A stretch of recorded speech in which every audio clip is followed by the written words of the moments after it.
What time did ducks wake up? At the quack of dawn.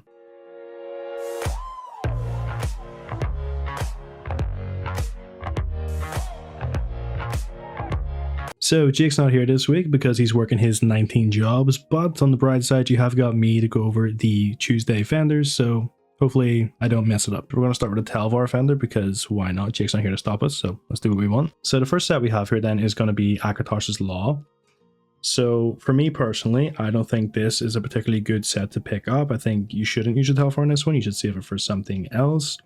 Now, the first few stats on this aren't too bad, okay? For PvP, essentially, you get some weapon and spell damage, you get 2 little instances of max health, and you get some armor, okay? So kind of makes you tanky by giving you a little bit of damage. Those aren't horrible, but the problem comes is that the 5-piece is kind of not going to be utilized by 99% of the player base, and I don't think there's really any, you know, top tier meta builds that would use this set ever. So really all that happens here is if you use a blink, a charge, leap, teleport, or a pull, you basically stun everyone within 12 meters for 3 seconds and slow them by 70% for 6 seconds. So the problem that we're having here is that the effect can be blocked and it can only occur once every 15 seconds. So essentially if someone knows you have this set after the first or second leap you do, they're going to just block it going forward and it's going to be kind of useless. If they don't block it, again, you can only use it once every 15 seconds, so you kind of have to set up again to go for like one kind of all in, and again might not pay off because you're not getting a whole lot of damage out of this set. You're only getting kind of the stun and the slow. The reason you would like the slow is so you can hit a couple of like AoE based abilities, I guess, so as they can't move out of them. So the only niche scenario I really see here is if you're kind of working in at least a group of 2.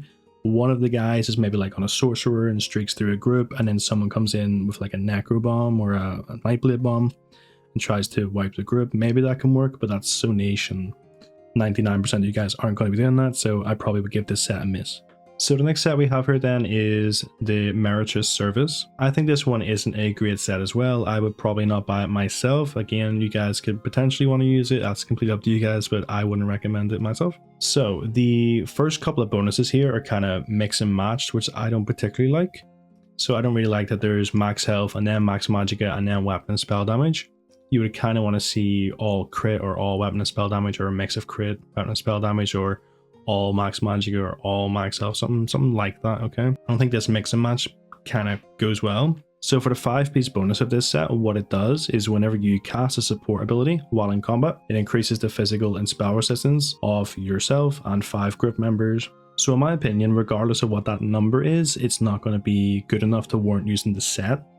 So physical and spell resistance helps you be a little more tanky in a trial, but generally, if you're coming at this as if it's a trial only set, which is what it looks like to me, it's not going to cover all 12 members. It's probably not even going to cover all the DPS. It's probably not going to stop them dying to anything as well. So from my experience, if you're in like a veteran trial and you don't block something, you don't roll out something, you don't get out of some damage, you will just generally die anyway. So I think using another set which buffs like your magic recovery or your damage or gives you ultimate gen would be way better.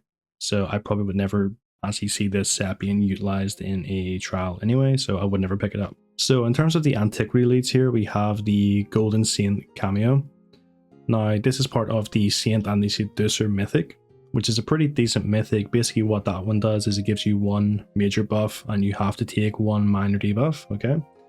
So I'm not going to go through them all. I'll put it on screen probably actually and you can read through them while I'm talking. But what we're going to look at is this particular lead, which is the Golden Saint cameo, and where it comes from. So this comes from killing the Lesser Circle world boss in Alkir Desert. So it's a very repeatable, very easy one to do. You can probably solo it. It wouldn't take you very long to farm a couple of times and drop it manually. So I don't think you're getting yourself a big time save, and I don't think it's worth the 25k Telvar, because maybe you're really good at the game, maybe you're really sick at farming Telvar, but there's a lot of people out here who aren't good at farming Telvar and don't like PvP, so I wouldn't waste your Telvar on this. So the next lead we have here is the Iridescent Pearl Water Wash. Now this is part of Serabian's ward. So basically what this mythic does is while you're bracing, everyone within 12 meters of you gets a zone of protection, meaning they can block 30% more and their health recovery is increased by 950. Problem is, I don't really see this being utilized anywhere, okay, because in a trial situation, you're going to want your tanks to be able to move. You're going to want pretty much everyone to be able to move at any kind of time. 30% block mitigation really isn't that great. I can think of maybe one instance where you really need to block damage. And again, it's all kind of skill based, to where you could definitely just heal through it or block through it naturally if you're doing mechanics correctly. So I personally wouldn't pick this one up because I don't think the mythic is worth getting. But also, if we look at where this one actually comes from, this particular one drops from fishing in the water in Galen and Hyal. So this one, again, is pretty easy to get. You can get it anytime you want. You can just kind of go and fish for a little while. Now, I don't know the drop rates, but I'd personally be comfortable farming that myself. It's not something I couldn't do. It's not something I find too hard to do. It's really chill. So I would just go do that manually and see every Telvar again. So this week we have the Rift treasure map. It's 6,000 Telvar. I would recommend definitely not buying this one because you can buy it, first of all, for like 300 gold on a guild trader if you really wanted. And the rewards from this, like overland sets, are essentially kind of worthless. And you'd only really be looking for the ancestral Nord style here. And again, you can buy that for a couple of thousand coins. It's really not very expensive. It's not worth your 6,000 Telvar. You can get a lead for the Ebony Fox totem. So again, even though you may want to farm that particular lead, I would still say just buy it with gold instead of your Telvar because it'd be way cheaper. So we're going to get into scripts here, okay? And I'm going to be for real with you guys. I don't really use too much of the old scripts, okay? But I'll go over what I hopefully know, and you can correct me in the comments if you want to. And it's Jake's channel, so he has to go deal with this, so that's absolutely fine. So the first one we have here is the force script, okay? So this basically allows you to put some force, increasing critical damage for a scribe skill, okay? So I feel like you're going to get force from aggressive warhorns in trial situations and dungeon situations. You can pretty much get force, I think, from a lot of different areas as well. So if you're using a couple of particular sets like Saxio Champion, maybe that's in your group, you really wouldn't need this. But again, it's up to you guys. If you know you need this for a particular skill, go ahead and buy it. So next up we have Savagery and Prophecy, okay? So I'm pretty sure that if you don't have Mage's Light, Expert Hunter, Shadow Cloak, or Inferno slotted, you can't really get this buff. Now maybe there's a set I'm overlooking, or maybe I'm misremembering. Feel free to, again, correct me, but this could be one that is actually pretty good. Again, you're going to know what kind of skill you need. You're going to have the ability to look up best in slot builds, best in slot skills. They're going to tell you exactly what you're going to need. That'll be my recommendation, is to just sort of research the particular build you're going for first and buy scripts based off that. But yeah, this could be a pretty good one because it means on some classes where you're not necessarily supposed to have this buff, you could still get it. So next up we have the flame damage script, okay? Is it potentially something you're going to want to pick up and hold on to.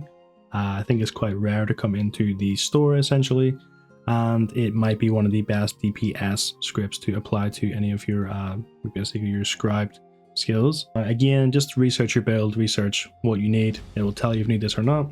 Make a decision to buy it at that point. You can, again, eventually go buy this on a guild trader, but it might cost you quite a lot of money. Then we have Anchorite's Potency. So this is a pretty cool one and can be pretty good in a couple of different instances. I know basically what this one does is allows you to put on kind of Soul Burst or Wield Soul. And if you don't know what those abilities do, it's kind of allows you to get some ultimate generation going, so up to 3 to 4 ultimate every 5 seconds, depending on which version of the skill you use. So that's pretty good. I know there are some sets out there specifically for ulti-gen. I know that ulti-gen can be utilized in some endgame trials. It's one of those things you're trying to get more warhorns up or things like that, okay? So this is probably a pretty valuable one, but what I'm seeing on the market is that these aren't worth a whole lot of gold. So I'm not sure on every single server what the Telvar to gold ratio necessarily is. I'm sure you guys probably have a good idea yourselves, but it might not be worth the 100,000k Telvar. You might just want to buy it with gold, so definitely look into that. So what I'm going to do now is teach you guys how to do a little bit of mathematics so you can gauge how much each one of these scripts are actually worth in terms of gold, how much your Telvar is going to be worth in terms of gold, and if it's worth your time buying something in Telvar. So what we need to do is find out the conversion rate of Telvar to gold on your server, and this is generally how you can do it, okay? So you go and you look at a Hakejo and you find the price of that on the market on your server. So for the server I'm going to look at is just PCNA. They're around 17,500 for one Hakejo on there, and a Kedjo costs me 5,000 Telvar to buy. Okay, so essentially that means we do 17,500 divided by 5,000, and it means we're going to get 3.5 gold per 1 Telvar we spend. Okay, so that's our conversion rate, 3.5. Okay, so we take whatever the Telvar number over here says and we times it by 3.5, and that's how much gold we would expect to get for the item. Okay, and that is at a perfectly normal rate. Now the fun comes whenever, for example, I times 75,000 by 3.5, and we see that that's only 262,500 coins. So we're just jumping over to Tamriel Trade Center, and we're going to be looking at what is the lowest gold cost of a flame damage focus script right now. And we can see that the lowest cost right now is 4.2 million. So that is all that is available on the server. You can see them all here. I'm price checking it live for you with the video.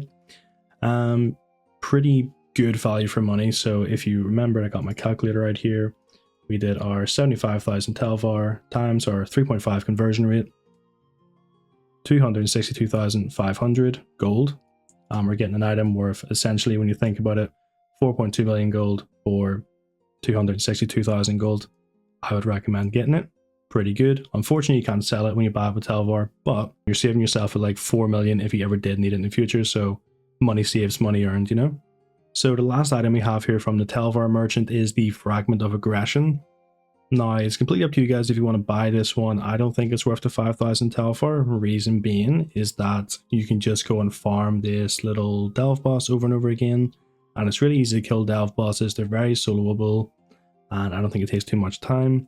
So I would just do that instead. But if you did want to buy it and you had the Telvar, up to you, okay?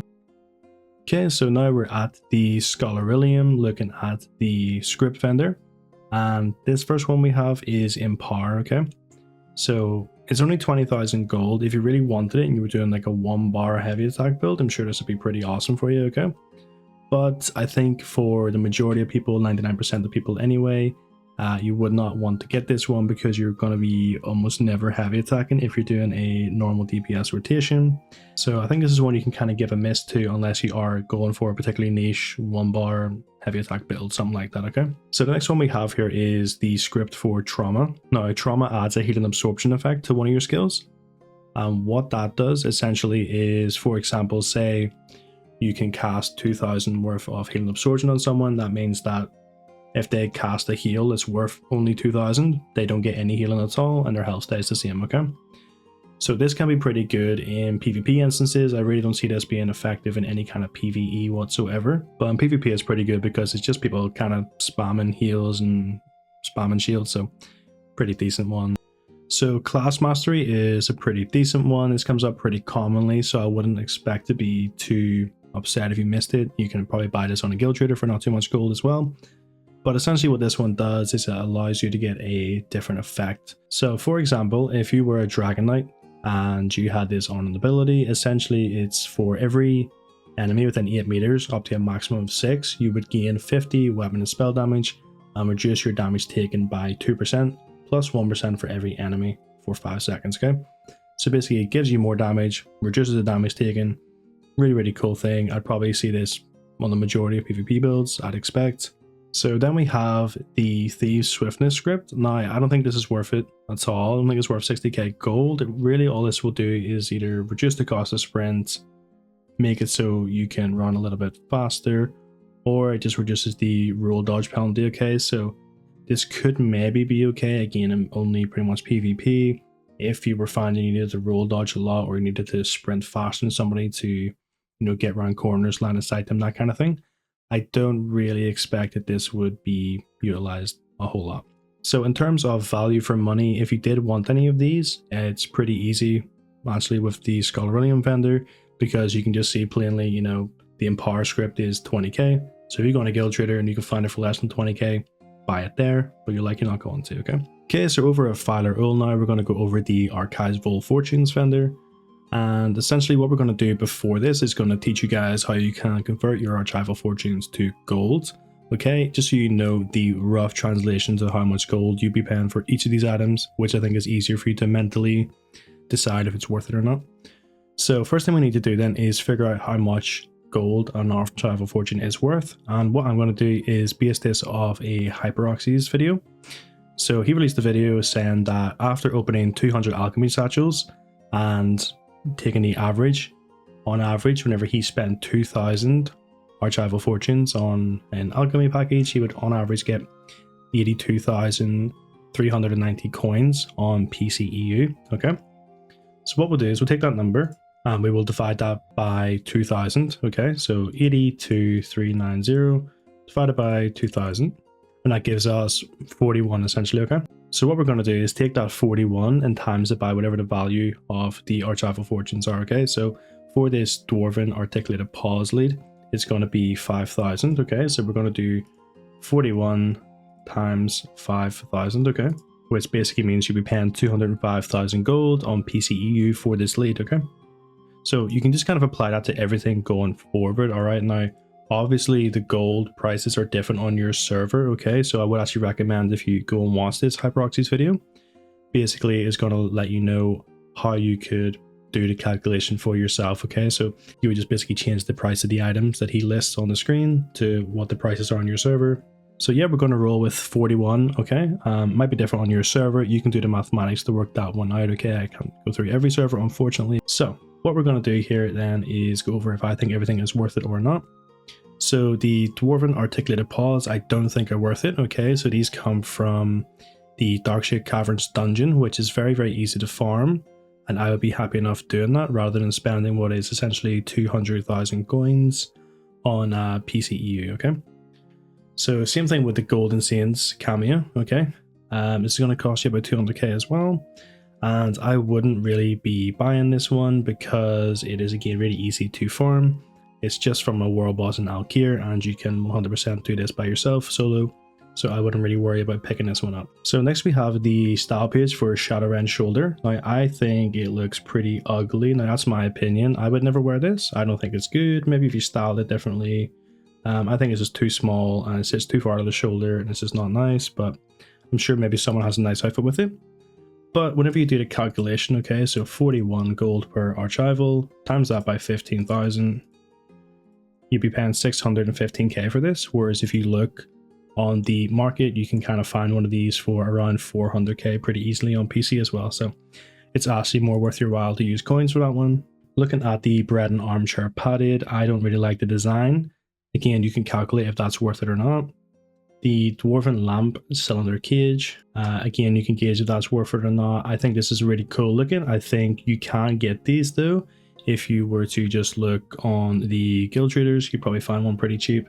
And also I know you can use the master crafting writ guys to buy little folios, which has a chance of dropping this now. Okay, so the Telvanni armchair organic, again, you can probably pick this up really cheap on a trader. I wouldn't be using your archivals for that one because it's something you can just commonly get. Okay, so we have a Rothgar treasure map. Again, there's no point buying this one. There's nothing cool from Rothgar really. You can get a couple of different motifs, but again, very, very cheap on traders. The only reason you would get this is if you wanted to get a lead, but again, you would absolutely find these on guild traders for a couple of hundred coins, so no point in using your archivals for this one. So we're then on to companion equipment heavy armor. So the problem I have with this heavy armor is that there's really like two traits really that is going to be useful. So I wouldn't personally buy this one. I think it's too much of a gamble and the odds are too stacked against you. Okay, and it's kind of basically 200k gold to try and get this, and you have to keep the item. You can't sell it on. It kind of sucks. So it would essentially be around 200,000 gold on PC to buy this item. You might get the wrong trait, you might have wasted your fortunes. I think it's much better to do some kind of money making method and just buy the actual piece you want with gold in the correct trait rather than gamble on this multiple times, because you'll probably work out cheaper to just buy the one you want. So then we have two furnishings. So we have the beverages for the bereaved. So just a little book open with some text in it. So it looks okay. I don't know if it's worth the actual archivals though. Maybe you guys are into housing. I'm not too into housing, so I definitely won't spend that much on the little book. And the same with this one. It's kind of a thick book, be okay for housing, but I probably personally wouldn't care about it. So your own decisions there. So then we have the scripts, okay, and we have the script for evasion. So I think this is like an okay one. You don't really need evasion in too many different areas except for in PvP, Maybe you want division on a skill, that's completely up to you guys. And if you felt like you needed it, it would cost you 10k archival fortunes. Now, just again, for all of these scripts, make sure that you're doing the calculation. So for 10k archivals, it'd be roughly 400,000 coins, okay? So just make sure you can get this for cheaper using gold, okay? Next up, we have Magic Steals. I think Magic Steals is a really good one. Again, there's not too many skills have Magic Steal. You have someone like Necro and things like that. But Magic Steal is always really welcome, especially if you're trying to maintain a really high DPS power. Or even if you're like a tank or something under a lot of pressure, it's pretty good to have this one. So I can see this being used in PvP and PvE. So something to get your hands on. But again, double check you can't get it cheaper. We've then got Generator Ultimate. So again, Generator Ultimate's awesome for both PvP and PvE.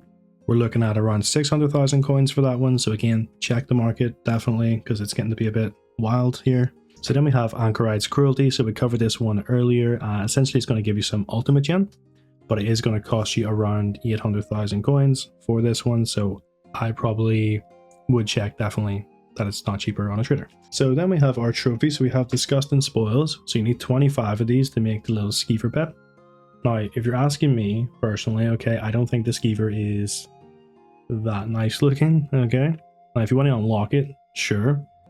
I potentially, though, wouldn't be buying 25 of these for 3,000 archival fortunes each to get a Skeever pet, because that is going to be 75,000 archival fortunes, which if you times that by 41, it is 3 million coins roughly. So I'm definitely not willing to spend 3 million coins on a little Skeever, but you guys do you. So we have Fragment of the Blind. Okay, now it's from a dungeon and the final boss of a dungeon. All right, now generally you can do this on normal mode and still have a good chance of getting the lead. So I would just recommend probably doing the dungeon a couple of times, although if you don't want to waste that time, you can buy it.